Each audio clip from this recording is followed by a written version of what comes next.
Robby, what's on your radar? The Omicron wave is here, and as much as all of us want desperately to be done with COVID-19, COVID-19 isn't quite done with us yet. Case counts are surging everywhere. According to the latest data from the New York Times, the U.S. now has a daily average of more than 200,000 cases, which is higher than the Delta wave over the summer. You'd have to go all the way back to last January before widespread availability of vaccines to find case counts this high. More on what that tells us in a minute. Now, it's important to note that cases are not the most important metric. We care far more about hospitalizations and deaths. Case count surges can be worrisome because in the past, hospitalizations and eventually higher death counts have followed high cases by a few weeks. This makes sense because, morbid as it is, it takes a while for people to get sick enough that they actually die from COVID. But higher case counts do not always produce more deaths. The Delta wave, for instance, did produce a spike in cases in Washington, D.C., where I live, over the summer, but it did not budge D.C.'s extremely low weekly death average whatsoever. Indeed, as many news outlets have pointed out, there have been more murders than COVID deaths in the nation's capital each of the last several months.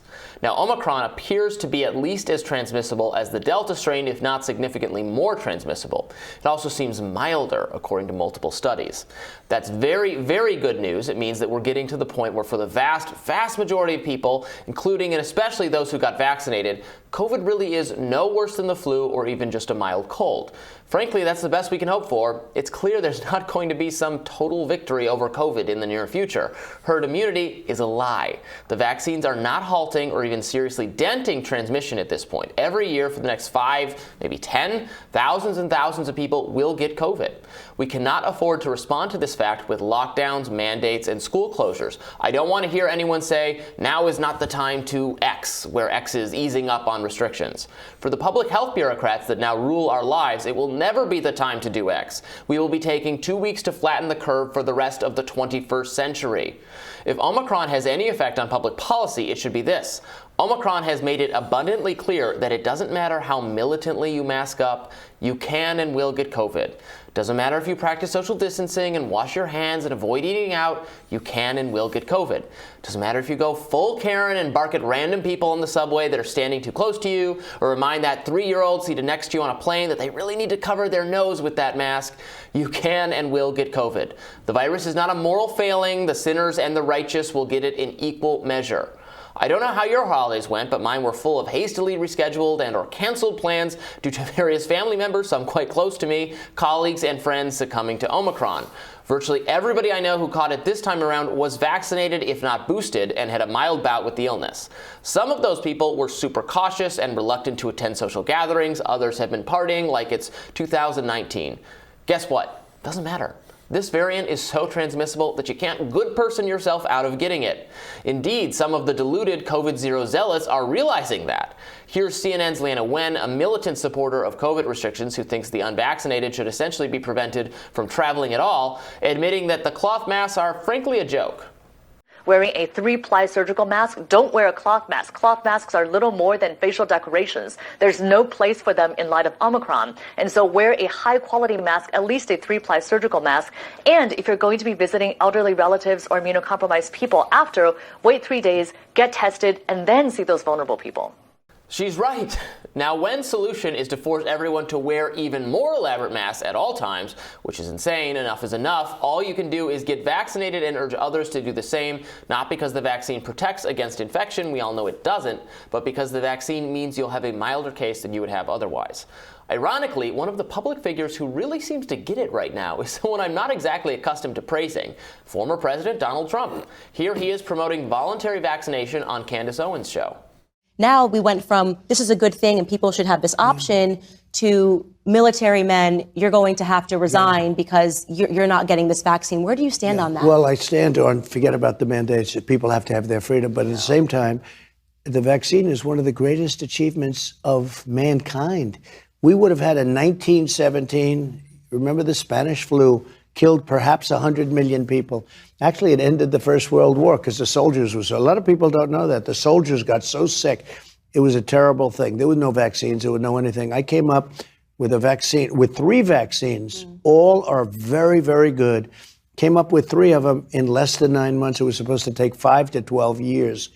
And yet more people have died under COVID this year, by the way, under Joe Biden. than under you, and more people took the vaccine this year. So people are questioning how. Well, no, the vaccine worked, but some people aren't taking it. The ones that get very sick and go to the hospital are the ones that don't take the vaccine. Some elements of the MAGA right want to go all in on anti-vax conspiracy, which is crazy and clearly contradicted by the data, all of which shows the vaccine's dramatically reducing hospitalization and death. And some elements of the progressive establishment want to force people to do X, Y, and Z, eviscerating their freedoms because they have an almost religious belief in the power of mass and the goodness of government coercion. Also crazy. Now, I have little desire for Donald Trump to return to the political arena, not that it matters what I think, but someone who says, get vaccinated, forget the other stuff, should be your choice, but you ought to do it, well, they're making a lot of sense. And it's been really interesting, Ryan, to watch Trump. You know, he was interviewed by Bill O'Reilly as well last week. This was during our holiday break, and Bill O'Reilly said, "We're vaccinated. I'm boosted. Are you boosted?" And he did a great Trump yes. I love how he says it. And so there was some booing, and then he yelled at the booers. Where he was like, Should I answer? How should I answer this? I think he had a second to realize that. I think he knows that some in his audience really don't want to hear that, but that is not stopping him from telling them that, which is. Candace Owens didn't want to hear it. No, she didn't. It's so. Trump has this amazing ability to force people in the MAGA right to humiliate themselves, where now they're humiliating themselves because they're saying all these things about the vaccines that are ridiculous, and he's the one who's he's taking credit. He deserves some credit for obviously he didn't personally invent it, but that this wonderful thing did happen on a faster than believed it would happen timetable, and he wants his audience to take it. So I say good. I'm glad he's delivering that message. If the MAGA people wanted a better conspiracy, they could start looking at the public health officials who pressured the FDA not to approve the vaccine before the election, and thereby killing maybe tens of thousands of people or more. You know, if you have an October approval rather than a late November approval,